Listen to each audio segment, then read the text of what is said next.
When making a cappuccino, we are looking for a perfectly round circle of thick foam on top of the drink, which makes a halo of crema around the outside. To make this milk foamy, you must get a lot more air into it than you would for any other drink. Fill your milk jug 1/3 full, or just below where the spout starts. While your espresso is pouring, you can follow these steps to steam your milk. Clip the thermometer onto the side opposite where the steam wand will go.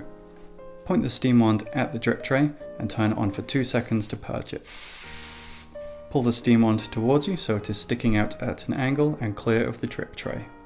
Lift the jug with one hand so just the tip section of the steam wand is under the surface of the milk and away from the center of the pitcher. Turn the steam wand all the way on, the milk will form a whirlpool. Slowly move the pitcher down so the tip of the steam wand becomes visible. At this point you should be able to hear it catching air or spitting. Hold it here for 6 seconds to create lots of air bubbles. You will have to continue slowly moving the pitcher down whilst doing so to ensure the tip stays at the surface. Slowly move the pitcher back up the wand so you can no longer see the tip and the spitting sound stops. The whirlpool will continue to break down the bubbles into microfoam and heat the milk. Remove the pitcher and instantly wipe off the residual foam on the steam wand.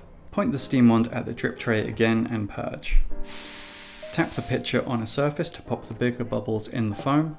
Give it a good strong swirl. This should always be the last thing you do before pouring.